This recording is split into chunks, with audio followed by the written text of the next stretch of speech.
चलिए तो आज हम बात करेंगे। बहुत ही सुंदर टॉपिक है जो बाबा हमें हमेशा बोलते हैं कि निश्चय बुद्धि बनना है।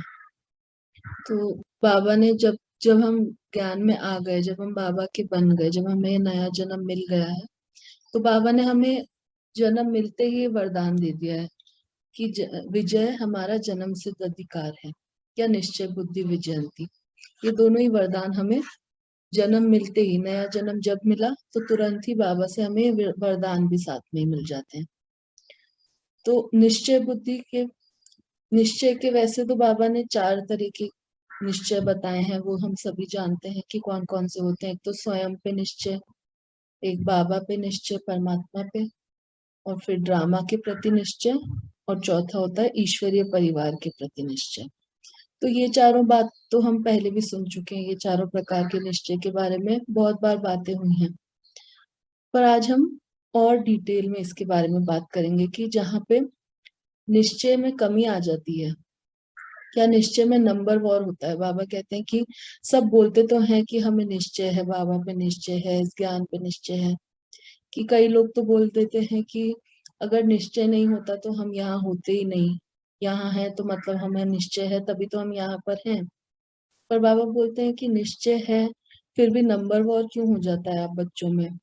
पूरा संपूर्ण निश्चय, 100% निश्चय क्यों नहीं होता। तो इसके क्या कारण है, आज हम उनके बारे में भी बात करेंगे। क्योंकि ये हमारा ब्राह्मण जीवन है, सर्वश्रेष्ठ जीवन है ये। तो इसका फाउंडेशन ही क्या है, निश्चय ही इसका फाउंडेशन है, इस ब्राह्मण जीवन का। अगर निश्चय नहीं होगा तो फिर आगे का कोई कार्य भी सफल नहीं होगा हमारा। तो जब हमारा इस ब्राह्मण जीवन का पूरा फाउंडेशन ये निश्चय है, तो माया भी बार बार इस निश्चय को ही हिलाने के लिए आती है। क्योंकि माया को भी पता है कि ये फाउंडेशन है, अगर ये मजबूत होगा तो फिर इन्हें इन्हें मैं हिला नहीं पाऊंगी। तो इसीलिए वो माया भी किस अलग अलग रूप में क्या करने के लिए आती है, हमारे निश्चय को ही हिलाने आती है। इसकी भी हमें परख रखनी है कि ये माया हमारे निश्चय को हिलाने आई है या कोई और बात है या क्या है। तो हमें हर वक्त परखना है, हर चीज को, हर सीन को परखना है कि ये क्यों आ रहा है मेरे सामने, है ना। तो लेकिन निश्चय कहा किसको जाता है, हम आज ये जानेंगे कि एग्जैक्टली असल में निश्चय होता क्या है, जो हम इतनी बात करते हैं निश्चय की। और इनके कारण क्या है कि नंबर वॉर हो जाता है। तो इसका कारण क्या है कि अभी भी इतने समय से बाबा के साथ होने के बाद भी हमें संपूर्ण निश्चय नहीं हुआ है, 100% अभी हमारा निश्चय नहीं हुआ है। तो इसके कारण क्या है, आज हम ये भी जानेंगे। तो जैसे कि हम जब पहले पहले आते हैं ज्ञान में, जब बाबा से मिलते हैं पहले पहले, जब बाबा का परिचय हमें मिलता है, खुद का परिचय हमें मिलता है, तो सभी आत्माएं, हम सब बहुत खुशी में रहते हैं, बहुत उत्साह में रहते हैं, हमेशा हर पल बहुत ही खुश रहते हैं। क्योंकि क्या होता है, हमारा निश्चय उस समय पे बहुत पक्का होता है कि हाँ, यही यही मुझे आना था, यही बाबा है मेरे। और निश्चय हमारा बहुत पक्का होता है। क्योंकि क्या होता है, हम जो भी चीज सोचते हैं, हम जो भी निश्चय करते हैं, तो वो पूरा हो जाता है उस समय पे। वो क्यों होता है, क्योंकि हमारी बुद्धि में ना व्यर्थ होता है उस समय, ना कोई संशय होता है, ना प्रश्न होता है, ना कोई शक होता है, कुछ नहीं होता है। बस हम बाबा के पास आते हैं और बाबा के लिए ही होते हैं। तो इसीलिए हर चीज में हमारा निश्चय बहुत पक्का होता है। इसीलिए बहुत खुशी रहती है हर पल की, जो सोचते हैं वो हो जाता है। पर बाद में क्या होता है, धीरे धीरे जैसे समय निकलता है, हम आगे बढ़ते हैं, तो क्या होता है, वो उत्साह कम होने लगता है। तो इसका क्या है, मतलब है कि क्या निश्चय पहले ज्यादा था और अब कम हो गया, ऐसा है। तो बाबा बोलते हैं कि हम ये चेक करेंगे आज कि ऐसे कौन से कारण हैं जिसकी वजह से हमारे निश्चय में कमी आ जाती है, बार बार अड़चन आ जाती है निश्चय 100% लाने में। या कौन सी ऐसी चीजें हैं जिनके कारण से हमारा निश्चय में नंबर वॉर हो जाता है। तो सबसे पहला है सबसे पहली चीज, हम भक्ति मार्ग में भी हमने देखा है कि भक्ति मार्ग के हम 2 उदाहरण देखते हैं, एक है अर्जुन और एक है हनुमान। ये दोनों को ही हम जानते हैं। तो इन दोनों में से सबसे महान कौन है, अर्जुन और हनुमान में से कौन ज्यादा महान है। आप लोग बताएंगे, आपको क्या लगता है कौन ज्यादा महान है।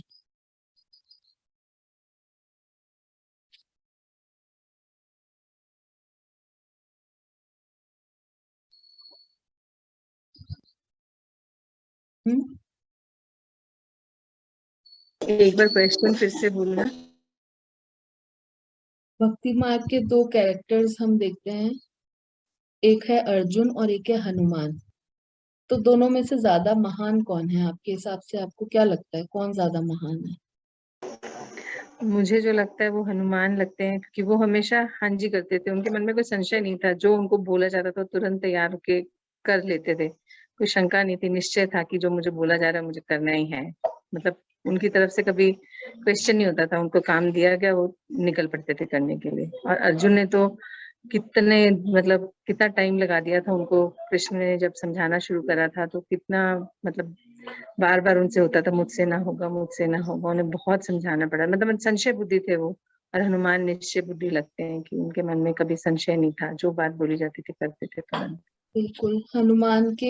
हनुमान अपने निश्चय के कारण पूज्य बने। अर्जुन के क्या कोई मंदिर हम देखते हैं कहीं पे? है कोई मंदिर अर्जुन के?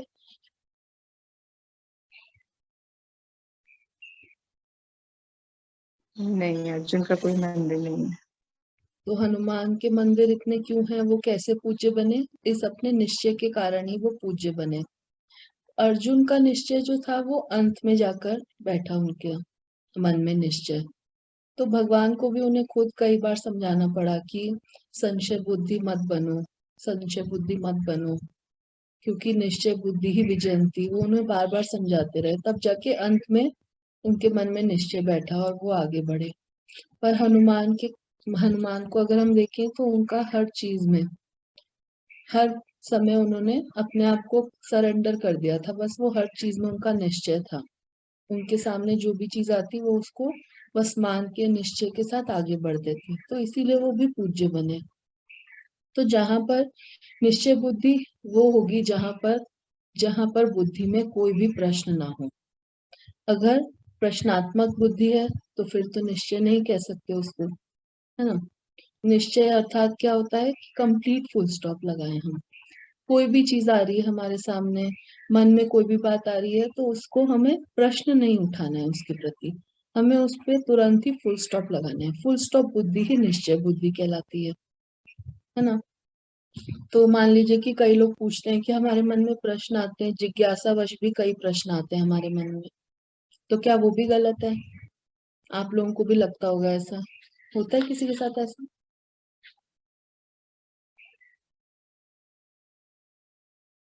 कि होता जिज्ञासावश? है।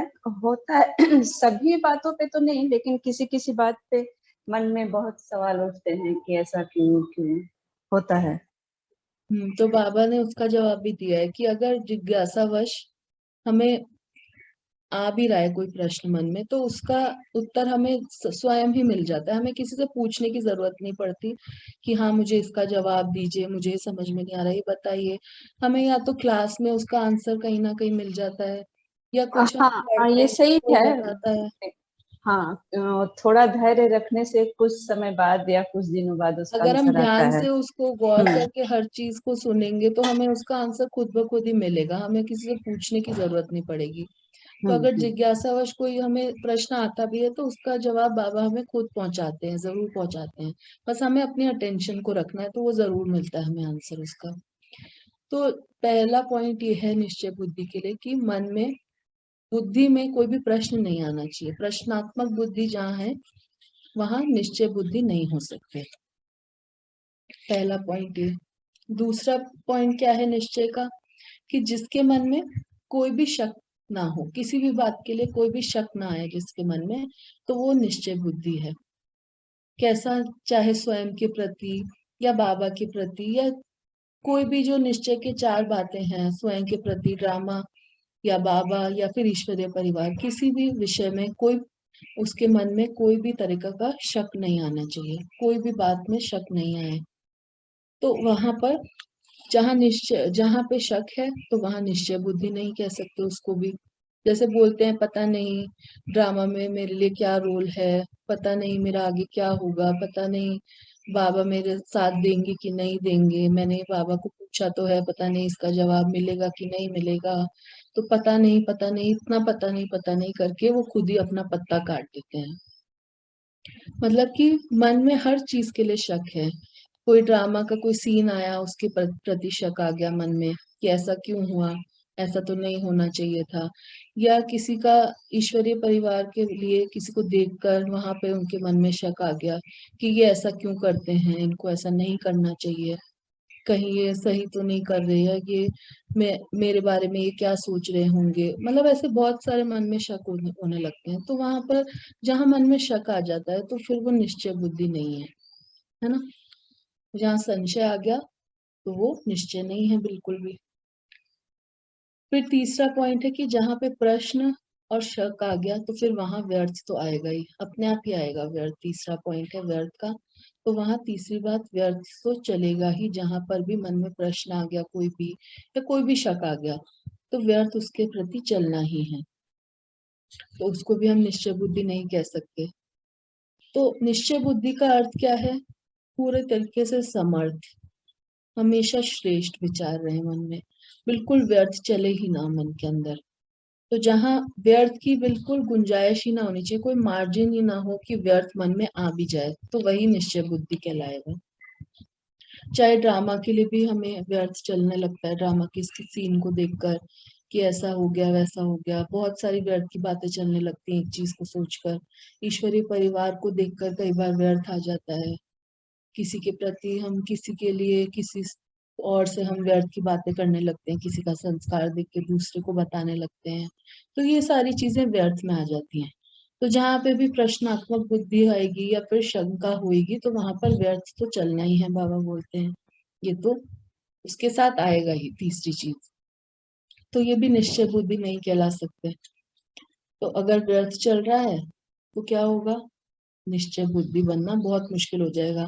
तो इसीलिए बाबा ने पहले बताया कि हमें फुल स्टॉप बुद्धि बनना है, प्रश्नात्मक नहीं होना है। क्योंकि जहां प्रश्न शुरू हुए तो फिर बुद्धि अपने आप ही चलने लगती है, व्यर्थ में बहुत ज्यादा चली जाती है, फिर उसको रोकना बहुत मुश्किल हो जाता है हमारे लिए। हम सोचते भी हैं कि नहीं, हम चाहते नहीं है, पर हमारा मन चल रहा है, मन में विचार आ रहे हैं अपने आप ही अलग अलग तरीके के बारे में हम सोच रहे हैं, सोच आ रही है, खराब खराब सोच आ रही है, या हम नहीं चाहते कि हम ये सोचे, फिर भी मन में ये सब विचार आ रहे हैं। तो ये क्यों आता है? क्योंकि हमारी प्रश्नात्मक बुद्धि हो गई है। तो इसीलिए हमें फुल स्टॉप लगाना सीखना है सबसे पहले हर चीज पे। फिर है चौथा पॉइंट कि मन में किसी प्रकार की दुविधा नहीं होनी चाहिए, कोई कंफ्यूजन नहीं होना चाहिए अपने प्रति भी या किसी और के प्रति भी। परमात्मा की मदद हमें मिलेगी कि नहीं, ये भी दुविधा नहीं होनी चाहिए। मतलब आजकल हम बाहर लोगों को देखते हैं तो वो अपने प्रति भी उनको निश्चय नहीं है, यानी कि छोटी छोटी बात भी हम दूसरों से सलाह लेते हैं कि मुझे क्या, आपको लगता है मुझे ऐसा करना चाहिए कि ये करना चाहिए, क्या मेरे लिए राइट है ये। हम अपना डिसीजन भी खुद नहीं ले पाते हैं, हम इतने वीक हो गए हैं आज। तो बाबा बोल रहे हैं कि जहां पर हम खुद के लिए भी कंफ्यूज्ड हैं तो फिर उसको निश्चय कैसे कहा जा सकता है? वो तो निश्चय बिल्कुल ही नहीं हो सकता। तो इसी बात पे एक दादी जानकी की एक बात याद आती है कि वो बोलती थी हमेशा कि हमेशा हमें क्लीन, क्लियर और प्योर होना चाहिए। ये तीन शब्द उनके बहुत ही सुंदर थे। क्लीन मतलब कि मन हमारा बिल्कुल स्वच्छ होना चाहिए, मन में बिल्कुल सफाई, किसी के प्रति कुछ नहीं, एकदम स्वच्छ होना चाहिए मन। तो मन स्वच्छ होगा तो बुद्धि क्लियर, यानी कि एकदम बुद्धि कैसी हो जाएगी? स्पष्ट हो जाएगी, क्लियर हो जाएगी, बिल्कुल साफ बुद्धि। स्पष्ट बुद्धि में ही सभी चीजें आ सकती हैं, समर्थ चीजें आ सकती हैं। तो अगर हम मन से साफ रहेंगे, स्वच्छ रहेंगे, तो बुद्धि स्पष्ट हो जाएगी और फिर दिल हमारा बिल्कुल साफ रहेगा, प्योर बिल्कुल। तो ये तीन बातें बहुत अच्छी दादी जानकी की हैं, उसे हमें हर पल याद रखना चाहिए कि हमें कोई भी कंफ्यूजन नहीं लाना है अपने मन में। अगर हम मन को स्वच्छ रखेंगे तो फिर किसी के प्रति ना कोई प्रश्न आएगा, ना कोई शक उभरेगा, ना ही कोई विचार आएंगे व्यर्थ के, और फिर दुविधा भी नहीं होगी हमें किसी भी प्रकार की। तो ये हो गए हमारे निश्चय बुद्धि के 4 पॉइंट्स।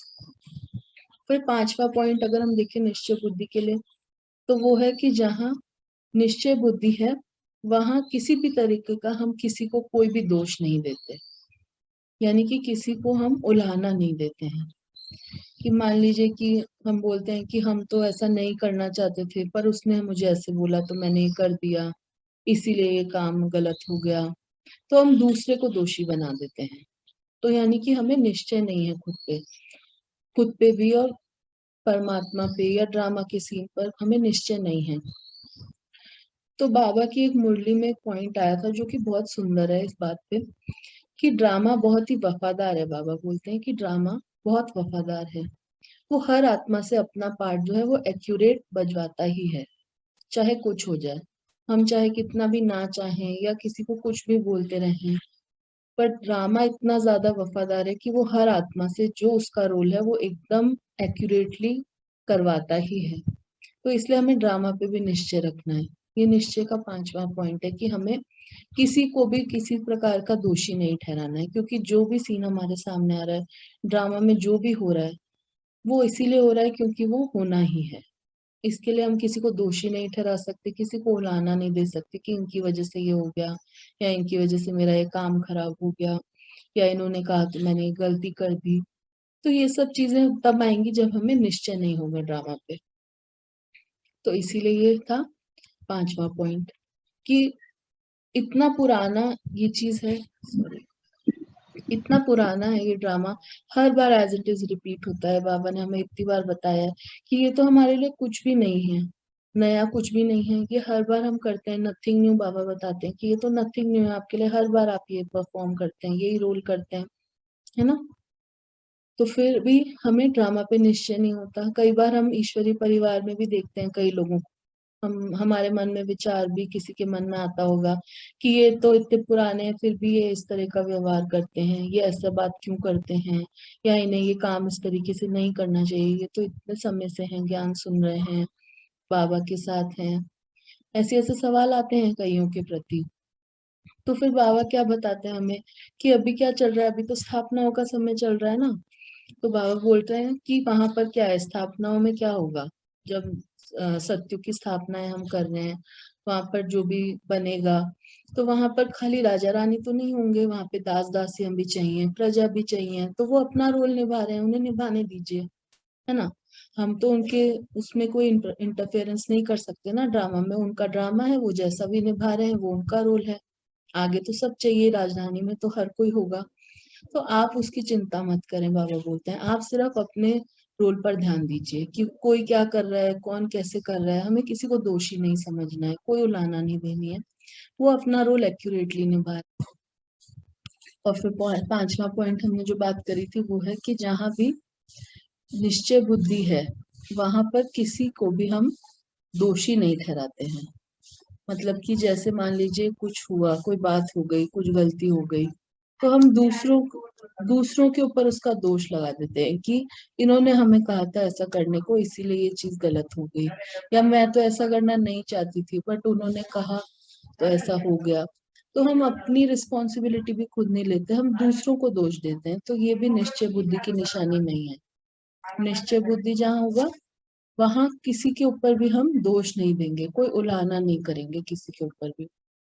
तो ये 5 पॉइंट्स हमने कल पढ़े थे। तो निश्चय के अगर हम 10 पॉइंट्स टोटल देखते हैं तो 100% निश्चय का हम एक चार्ट बना सकते हैं। जैसे ये पांचों को हम कल हमने देखा, 5 पॉइंट्स जो हैं, तो अगर इनको 10-10% सभी को हम दें, 10 पॉइंट्स हैं और 10-10% दें, तो 10 में से हर एक को हम 10-10 में से भी डिवाइड करें आगे चारों बातों में। 4 प्रकार के जो निश्चय हैं, एक स्वयं पे, एक बाबा पे, एक ड्रामा पे और एक ईश्वरीय परिवार पे। तो जैसे मान लीजिए कि एक हमने प्रश्नात्मक बुद्धि की बात करी, कि बुद्धि में प्रश्न आ जाते हैं किसी भी बात को लेके, तो हमें ये चेक करना है। जैसे मान लीजिए 10 नंबर हमने 100 में से दिए प्रश्नात्मक बुद्धि के लिए, तो उसमें से भी हमें 2.5 नंबर में डिवाइड कर लीजिए कि कहीं हमें अपने स्वयं के अस्तित्व के प्रति तो कोई प्रश्न नहीं है कि मैं आत्मा हूँ, या फिर परमात्मा के प्रति तो कोई प्रश्न नहीं है बुद्धि में, या फिर ड्रामा के किसी सीन के प्रति तो नहीं है, और या ईश्वरीय परिवार में कुछ हो रहा है, कोई अन्य आत्माओं के प्रति तो नहीं कोई प्रश्न है। तो ऐसे हम डिवाइड करके 2.5 को डिवाइड करेंगे तो 10 बन जाएगा। तो ऐसे हम अपना एक चार्ट तैयार कर सकते हैं निश्चय बुद्धि का। तो बाबा बोलते हैं कि अब जैसे 5 पॉइंट्स हमने कल डिस्कस किए, तो अगर हम देखें हम चेक करें तो हमारा रिजल्ट अभी आ जाएगा सामने कि 50%, 10-10 के 5 पॉइंट करे तो 50% हुए। तो हमारे में अभी कितने परसेंट निश्चय है इन बातों को देखते हुए जो 5 हमने अभी करी है। तो बाबा बोलते हैं जहां पर 5 बातों में भी अगर नंबर दें अभी, तो 10-10 में हर एक को देंगे तो 50% हो गया ना। तो अगर 50 में से भी कम है, 50% भी अगर कम है, अगर निश्चय इससे भी कम है, तो फिर हमारा कोई भी संकल्प कभी भी पूरा नहीं हो सकता। अगर 50% से भी कम निश्चय का रिजल्ट हमारा आ रहा है, यानी कि हमारा कोई भी संकल्प पूरा हो ही नहीं सकता है, क्योंकि निश्चय तो कम है। तो हमें ये चेक करना और फिर कहाँ कहाँ हमारे निश्चय में कमी आ रही है उन पॉइंट्स को अपने आप बढ़ाते जाना है ना। जैसे कई कई बोलते भी हैं, कई बार हम बोलते हैं कि पहले शुरू में बोलते थे कि हमें निश्चय है तभी तो हम बाबा के पास आए हैं, बाबा पे निश्चय है तभी तो इतने समय से हम ज्ञान में चल रहे हैं। पर चल हम कैसे रहे हैं ये भी तो चेक करना है। क्या हम 100% बाबा की श्रीमत पे चल रहे हैं? तभी तो निश्चय होगा ना कि बाबा के ऊपर निश्चय है। अगर हम 100% उनकी हर बात को फॉलो कर रहे हैं, तभी तो हमें ये पता चलेगा कि निश्चय कितना परसेंट है हमारा, कि चल रहे हैं। बस हम चल तो कैसे भी सकते हैं। तो बाबा बोल रहे हैं इसको भी चेक करना है कि हम कैसे चल रहे हैं। हम ज्ञान में बोलते तो हैं कि हम ज्ञान में चल रहे हैं, पर हम कैसे चल रहे हैं इस बात पे बहुत ध्यान देना है हमें। तो 5 बातें कल देखी, तो अब छठी बात देखते हैं। वो है निश्चय बुद्धि, अर्थात स्वयं को हमेशा बाबा की छत्र छाया के नीचे महसूस करना। यानी कि जो निश्चय बुद्धि होंगे वो हर पल अपने आप के ऊपर बाबा का हाथ महसूस करेंगे। और बाबा की छत्र छाया मतलब कि उनसे हमें कोई मदद मांगने की जरूरत नहीं है, उन्हें कुछ बताने की जरूरत नहीं है। जैसे मान लीजिए कुछ बात हो गई, तो हम बाबा को बोलते हैं कि बाबा हमारे साथ ये हो गया, अब आपको ही इसे ठीक करना है, आप ही को देखना है। तो हम बाबा को बता रहे हैं, इसका ये मतलब है ना कि हमें निश्चय नहीं है कि बाबा हमारे साथ हैं। अगर हमें ये निश्चय होता कि बाबा हर पल हमारे साथ हैं, तो बाबा तो जानता ही है कि क्या हो रहा है आपके साथ, आपको बताने की क्यों जरूरत है उन्हें, है ना। तो मतलब कि अगर हमें ये निश्चय नहीं है तभी हम उन्हें बता रहे हैं कि बाबा मेरे साथ ये हो गया है, मेरे को ये प्रॉब्लम हो गई है। तो ये निश्चय हमारा हिला हुआ है कि 100% हर पल बाबा हमारे साथ हैं, हम हर पल बाबा की छत्र छाया के नीचे हैं। तो कुछ याद, मतलब उनको दिलाने की याद कोई जरूरत है ही नहीं, क्योंकि हर पल हम उनके साथ ही हैं, है ना। तो बाबा ने तो हमें शुरू से ही वरदान दिया हुआ है निश्चय बुद्धि विजयंती का। कल भी हम बात कर रहे थे कि जब से हम बाबा के हुए, यानी जब से हमारा ये अलौकिक जन्म हुआ, तब से हमें ये वरदान मिल गया है। तो वरदान भी लेने की एक विधि होती है कि वरदान बाबा ने तो दे दिया, पर उस वरदान को हम वृद्धि में ला रहे हैं कि नहीं, ये हमारे हाथ में है। ये हमें चेक करना है खुद के लिए कि वरदान तो हमें मिल गया है आते ही, पर उसे हम वृद्धि में कैसे लेकर आए, उसकी भी एक विधि होती है। तो वो क्या है कि हमें हर पल बस ये महसूस करना है। बाबा बोलते हैं कि आपको हर पल सिर्फ ये महसूस करना है कि बाबा का वरदानी हाथ हर पल, सुबह अमृत वेला से लेकर रात तक, हर पल मेरे सर पे है। इसका क्या मतलब है? वरदानी हाथ कौन सा है? कोई स्थूल हाथ तो है नहीं बाबा का, यानी कि उनकी श्रीमत का हाथ। जैसे बोलते भी हैं हम कि बाबा हजार भुजाओं के साथ हमारे साथ हैं बाबा। तो अगर बाबा हजार भुजाओं के साथ हमारे साथ है, तो फिर हमारी विजय तो निश्चित है ही। हजार हजार भुजाओं का क्या मतलब होता है इसमें? यानी कि मान लीजिए कि बाबा ने हमें इतनी सारी जो श्रीमत दी है, 1000 श्रीमत है बाबा की। हर चीज के लिए बाबा हमें श्रीमत देते हैं, कैसे उठना है, बैठना है, कैसे चलना है, कैसा व्यवहार होना चाहिए। बाबा तो बोलते हैं कि आपको हंसना भी जोर से नहीं है, जोर से हंसना भी, यानी कि हमारा व्यवहार अच्छा देवी देवताओं वाला नहीं है, असुरी व्यवहार बाबा बोलते हैं अगर कोई जोर से हंसता है तो। मतलब कि एक छोटी छोटी बात की भी श्रीमत बाबा हमें देते हैं कि कैसे हर एक दिन में हर एक चीज को कैसे हमें करना है। एक एक पॉइंट है, तो अपने आप 1000 श्रीमत तो हो ही जाएंगे अगर निकालने बैठेंगे। तो 1000 भुजाओं का यही मतलब है कि बाबा ने जो हमें इतनी सारी श्रीमत हर एक चीज के लिए दी है, कि हम उसे कहाँ तक निभा रहे हैं, कितना परसेंट हम उस श्रीमत पे चल रहे हैं।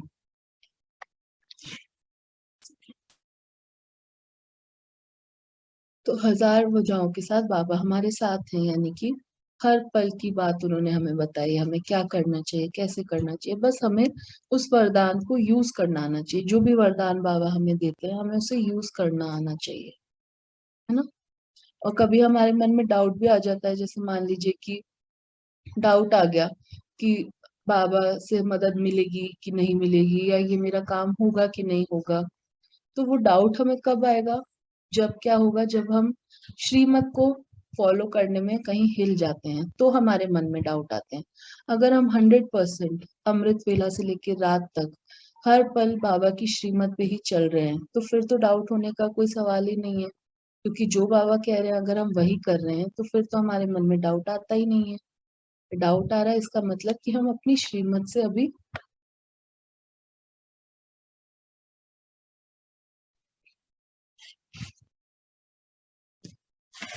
श्रीमत पूरी तरीके से फॉलो नहीं हो पा रही है। इसका अर्थ यही है, अगर हमारे मन में कहीं पे भी डाउट आ रहा है तो।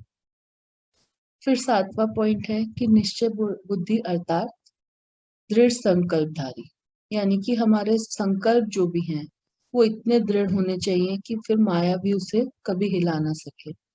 माया तो हमारा ये फाउंडेशन ही है ब्राह्मण जीवन का, निश्चय बुद्धि। तो माया तो उसे हिलाने के बहुत प्रयत्न करती है, नए नए तरीकों से आती है। पर जहाँ दृढ़ता है तो वहां हमारी सफलता अवश्य मिलनी ही है हमें। वहां हमारी हार कभी नहीं हो सकती। अगर दृढ़ संकल्प एक बार हमने कर लिया, अगर हमारे संकल्पों में दृढ़ता है तो फिर तो विजयी हम होंगे ही, जरूर होंगे। अगर दृढ़ता का परसेंटेज अगर कम हो रहा है तो फिर वहां विजय होना निश्चित नहीं है। पर अगर हम 100% दृढ़ हैं अपने किसी भी संकल्प को लेकर तो विजय तो हमारी फिर है ही। जो भी संकल्प हमें करना है बाबा बोलते हैं वो दृढ़ता पूर्वक करें, कि जो भी संकल्प आप कर रहे हैं उसमें जरा सी भी नेगेटिविटी का एक अंश भी नहीं आना चाहिए किसी भी हमारे संकल्प में। मान लीजिए कि हमने संकल्प तो कर लिया कि हाँ आज से हमें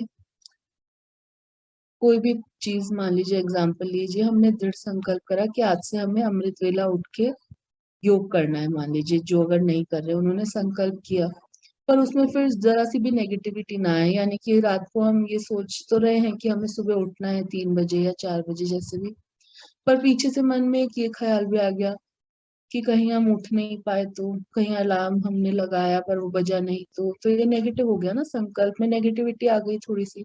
तो अगर ऐसे दृढ़ता रहेगी तो फिर सफलता मिलनी मुश्किल है, बाबा बोलते हैं। जो भी संकल्प हो वो बिल्कुल दृढ़ता पूर्वक लेना है, उसमें नेगेटिविटी का मार्जिन भी नहीं होना चाहिए जरा सा भी।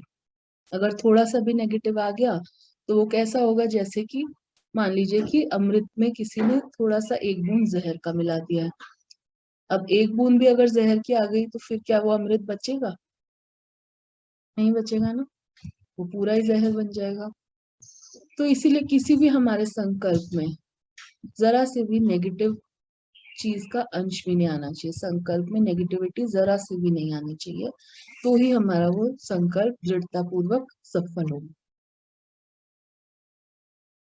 फिर नेक्स्ट पॉइंट अगर हम देखें तो वो है,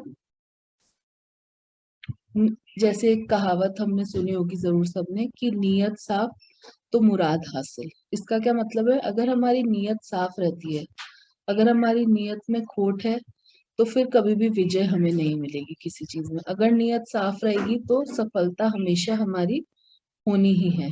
मुराद हासिल यानी कि हर चीज में हमें सफलता मिलनी ही है अगर हमारी नीयत साफ रहेगी। यानी कि अगर हमारे इंटेंशंस हमेशा क्लीन रहेंगे, कुछ भी हम कार्य कर रहे हैं किसी के भी प्रति, अगर हमारे इंटेंशंस वो सही हैं तो फिर वो काम सही होना ही है, फिर उसमें गलती नहीं हो सकती। तो हमें अपनी नीयत को चेक करना है कि कहीं हमारी नीयत में कहीं कोई खोट तो नहीं है, थोड़ा सा भी पीछे से सूक्ष्म रूप में भी खोट नहीं होना चाहिए हमारी नीयत में, चाहे हम कुछ भी कर रहे हैं, है ना। ऐसा नहीं होना चाहिए कि अंदर से कुछ और सोच रहे हैं पर बाहर हम दिखावे के लिए कुछ और कर रहे हैं, है ना। अंदर से तो हम गलत ही हैं पर बाहर दिखाने के लिए हम उसे राइट दिखाने की कोशिश कर रहे हैं। तो ऐसा करने से तो निश्चय बुद्धि नहीं कह सकते। अगर ऐसा चल रहा है मन में कुछ बाहर कुछ, तो अपनी नीयत की चेकिंग करनी है हमें, क्या हमारी नीयत 100% क्लीन है, क्या हमारे विचार बिल्कुल शुद्ध हैं, ये चेकिंग करनी है। फिर है अगला निश्चय बुद्धि अर्थात हर पल विजय को अनुभव करने वाला, यानी कि क्या है, बाबा जैसे बोलते हैं कि कोई भी कार्य अगर करना है तो बाबा उसको कितना सरल बना देते हैं, सहजता से बोलते हैं बिल्कुल कि बच्चे आप इस काम को करिए, ऐसा करना है और ये तो हुआ ही रखा है, हुआ ही रखा है। बाबा बोलते हैं ये तो हुआ ही रखा है। तो इतना इजी लगता है वो कार्य जो हुआ ही रखा है, तो फिर हमें उसके लिए क्या डरना, क्या सोचना किसी भी चीज के लिए।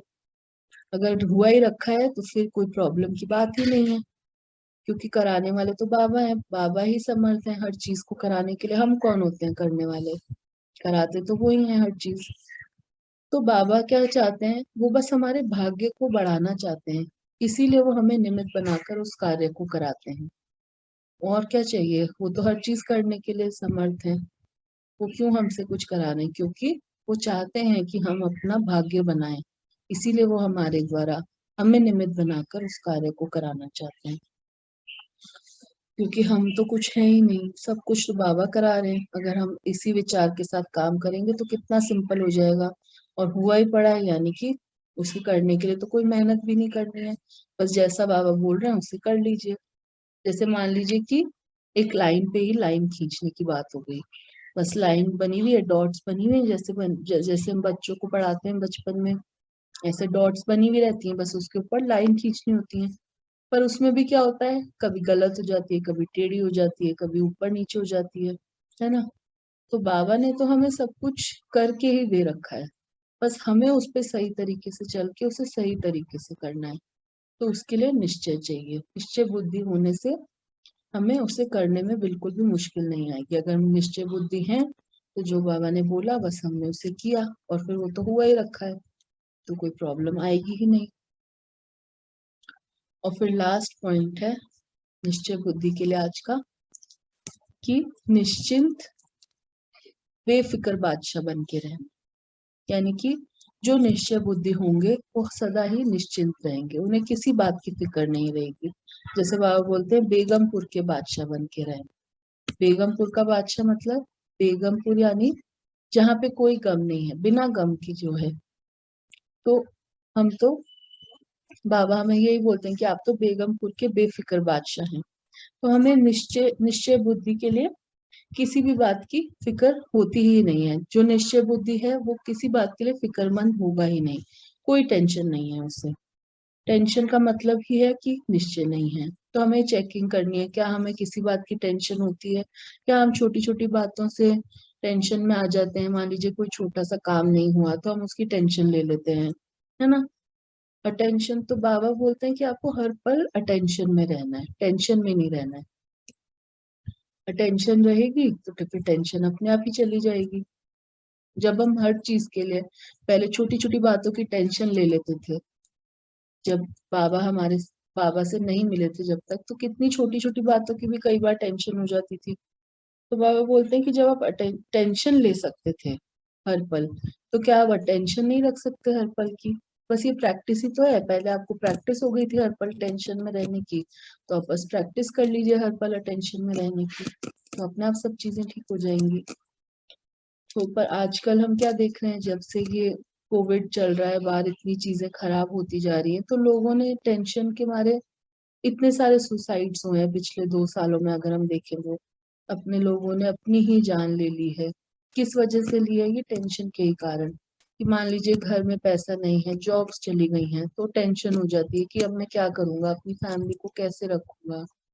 तो सब फिर सुसाइड्स बढ़ गए हैं बहुत सारे। ये सब किस वजह से हो रहा है, क्योंकि निश्चय नहीं है, और निश्चय नहीं है तो टेंशन आ जाती है। तो निश्चय बुद्धि यानी कि 100% हमारी बुद्धि जो है समर्पित है बाबा को। अगर ऐसा समर्पित बुद्धि हमारी होगी तो फिर बेफिक्र बादशाह जरूर बनेंगे हम, है ना। बेफिक्र बादशाह बन के रह सकते हैं आराम से, अगर बुद्धि में 100% समर्पित भाव होंगे बाबा के प्रति, कि बाबा बैठे हैं, बाबा को ही कराना है जो है, हम क्यों फिक्र करें। टेंशन हमें किस बात की, जब बाबा को ही सब कराना है, बाबा के ही बच्चे हैं, उन्हीं को देखना है, तो फिर हम क्या है, हम तो सिर्फ निमित्त हैं। तो हमें तो टेंशन होनी ही नहीं चाहिए बिल्कुल भी। तो बाबा ने निश्चय बुद्धि के लिए ये सारे पॉइंट्स हमें बताए हैं कि निश्चय में अगर कमी आ रही है, बाबा ने कल बोला था कि निश्चय में भी नंबर 1 है, यानी कि निश्चय हमारा ऊपर नीचे हो रहा है अभी भी, तो उसमें चेकिंग करने के पॉइंट्स ये हैं। तो ये 10 पॉइंट्स हैं, तो आज हम इसका एक चार्ट बनाएंगे सभी, और 10-10 नंबर 10 पॉइंट्स में डिवाइड करके चेक करेंगे खुद के निश्चय का परसेंटेज क्या है। तो अभी चेक किया सबने?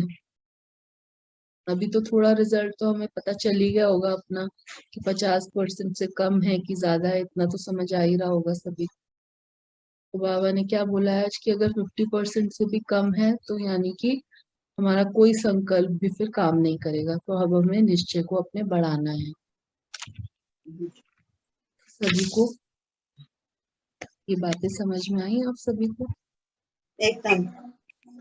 और निश्चय बुद्धि तो बोलते हैं ना कि अगर परमात्मा पे आपको एकदम विश्वास है, मन में उसके प्रति आपको ये है कि हाँ मेरा बाबा सब कुछ मेरे साथ में है, मेरे हरदम साथ में है, तो आपको कोई जगह दिगमगा नहीं सकता। आप माने इधर उधर नहीं होगे। आपके जो ये है मन का ध्यान है ना, जब आपका हर टाइम पे उन्हीं पे जाता है ना घूम फिर के, तो आपको कोई टेंशन भी नहीं आती है मन में ये भी नहीं आता कि ये काम कैसे करूं, कैसे होगा।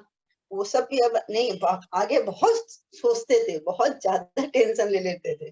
अब वो सब भी नहीं आता है, वो सब आता ही नहीं है। अब तो अब क्या होता है, जो बाबा कर रहे हैं ठीक, वो मेरे शायद ये लिखा हुआ है ड्रामे में, सीन लिखा हुआ है, तो आएगा ही।